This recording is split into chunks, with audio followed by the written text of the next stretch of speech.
咁多位觀眾網友大家好，我係 Benny Sir。啱啱我喺東周刊嗰邊就睇到一單令人好沉重同埋非常之惋惜嘅新聞，就講到香港太古城呢喺一日之內就發生咗2宗嘅墮樓事件，而最令人慨嘆心碎嘅地方呢，就係2位死者竟然都係一對母女嚟噶。48歲嘅母親呢，就係喺早上離世，而佢嘅女兒年僅12歲，就喺唔足12個鐘頭之後，亦都喺同一座大廈墮樓身亡。咁呢一集節目喺度，我就唔係話想用獵奇又或者係花生嗰個角度去睇呢一單事件嘅，而係希望透過現在我哋目前手上所得嘅資料，同大家一齊咁理性分析下事情嘅經過，同埋喺過程裏邊每一個部門嘅人，如果能夠留意多一點點，小心注意多一點點，係唔係可以避免第二單嘅悲劇發生呢？有時候就真係好無奈同埋諷刺嘅。香港地係一個富裕嘅社會，我哋好少可聽到會有人話冇錢開飯、營養不良咁因此咧而餓死嘅，反而係喺一個高強度壓力嘅社會嘅商業社會，因為情緒嘅起伏啦、波動啦，唔識得去溝通又或者求助，因而引發出一連串嘅情緒問題，可能係因為呢一啲事情嘅緣故，反而就會喪失咗生命啦。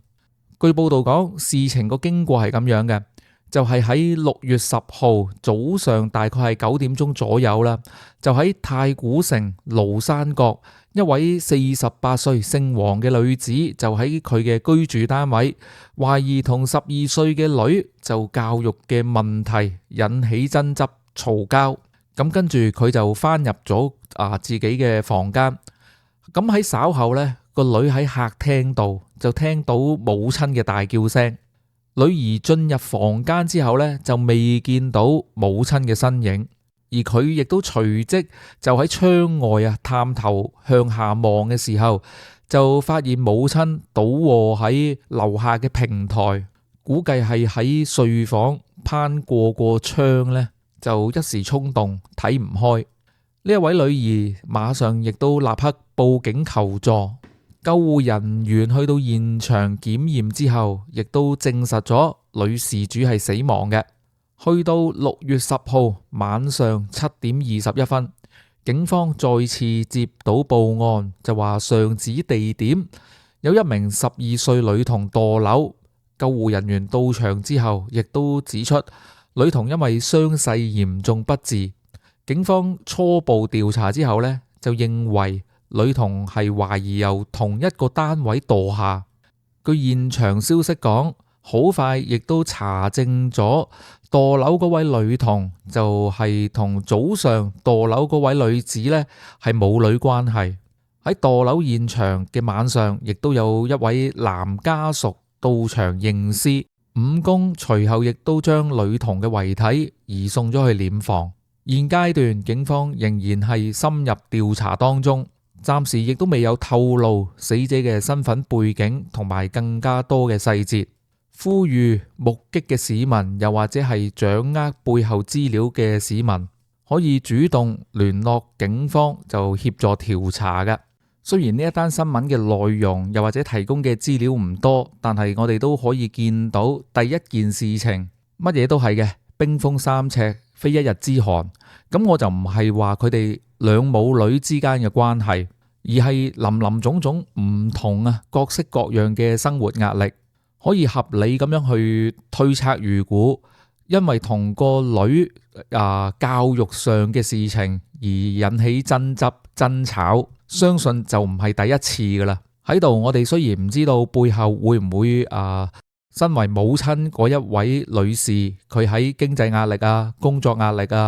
係會遇到啲乜嘢嘅困難啦，又或者係唔係會有感情嘅問題啦，我哋一概都唔知。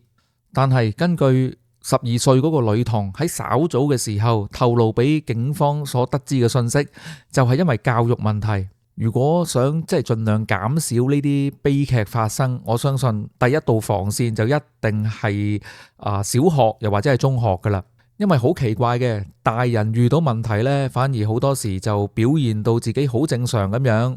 可能親朋戚友又或者係同事呢，都難以察覺嘅。反而從教育嗰邊去講啊，即係從小到大啊，喺中小學裏邊呢，都強調教翻啲細路，就話如果覺得屋企有啲乜嘢壓力爆煲嘅事件，有啲乜嘢事情呢，都可以同翻師長又或者係社工方面透露咗出嚟。我哋見到個母親因為教育爭執嘅問題，竟然會一時睇唔開嘅，會選擇係輕生。如果有多一個團體，又或者係多一個大人啦、成年人啦，知道呢個家庭發生緊啲乜嘢情況，唔敢講話一定係杜絕到，但係至少有可能啊吓，能夠令到第二單嘅悲劇唔會發生咯。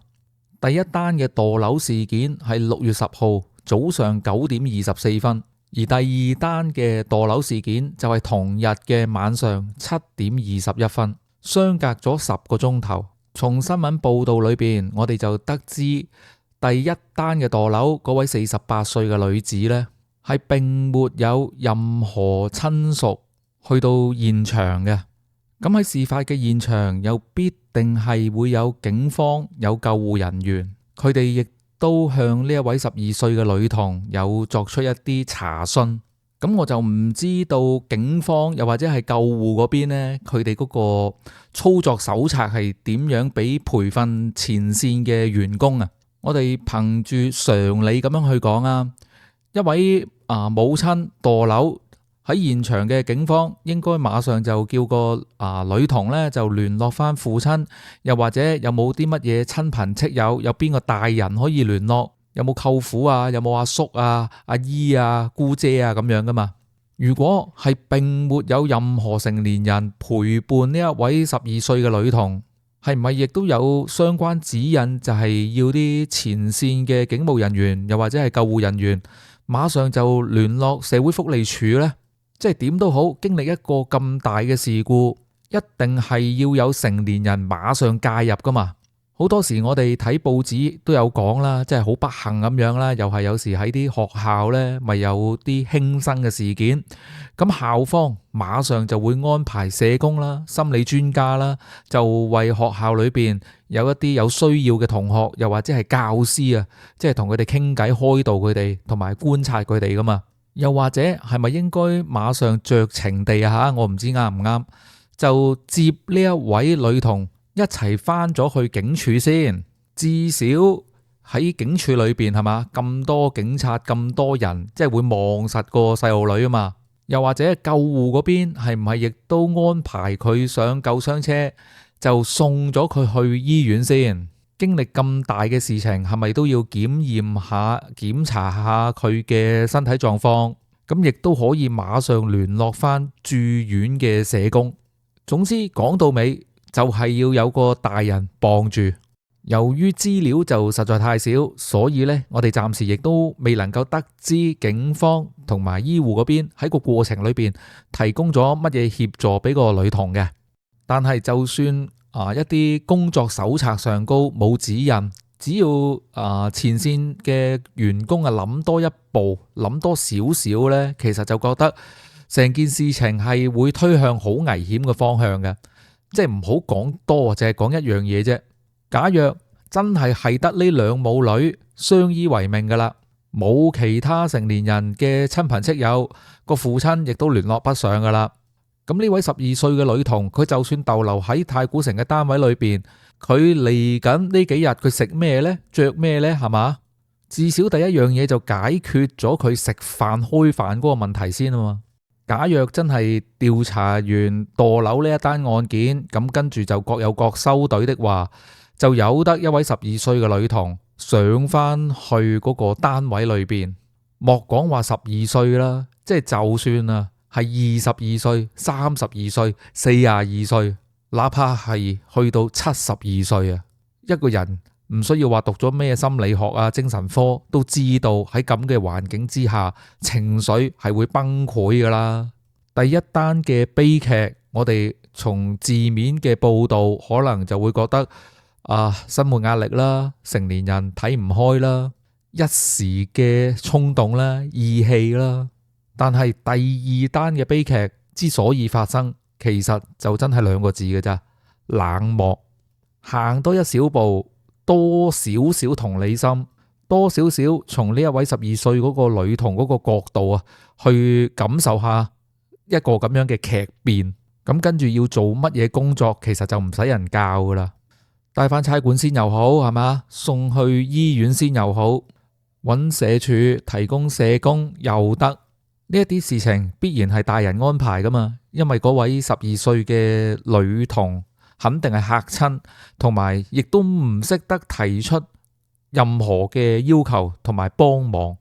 甚或乎佢都唔知道自己原來係需要幫忙，需要人照顧嘅。同埋有啲常識都話俾我哋聽啦，有一種叫做模仿效應啊嘛，尤其係喺嗰啲著名嘅搖滾樂手啊、主音啊、吉他手啊，因為佢哋嘅一時衝動，又或者係睇唔開，佢哋嘅樂迷亦都會跟住模仿佢哋做啲咁樣嘅傻事噶，又或者有啲咁樣發生嘅意外已經係有數字統計噶啦，即係譬如喺日本嗰邊。好多人因為一時睇唔開又係啦，就跳落火車路軌。當有一單咁樣嘅新聞出現呢，咁喺接住嗰1個月以至係3個月，選擇相同方法輕生嘅個案就會上升噶啦。我哋亦都會合理地去猜測啦，嗰位女童可能即係當時嗰個心理狀態，又或者想法會覺得有內疚啦。而去到晚上7:24，相信亦都係太陽落晒山啦，咁啱啱天黑冇耐嘅時間，會唔會係去到呢一刻佢終於都已經係崩潰埋呢？又或者個情緒已經係一路都係極端失控，人喺呢個悲傷狀態之下，就自不然有好多古靈精怪嘅想法浮現喺個腦海度噶啦。所以我哋成日都講陪伴係好重要。有時咩都唔使講，就係坐喺隔籬陪住，好等個當事人慢慢咁樣呢去步出，又或者係適應咗個傷痛先。咁現在都未有最新嘅進一步資料，咁我啱啱都仲睇緊新聞，01嗰邊都係報咗1個鐘頭。假若嚟緊有更加新嘅信息，咁就向咁多位觀眾網友繼續跟進。呢一節嘅分享就同大家傾到嚟呢一度，多謝大家收睇收聽，下一節再同大家見面，拜拜。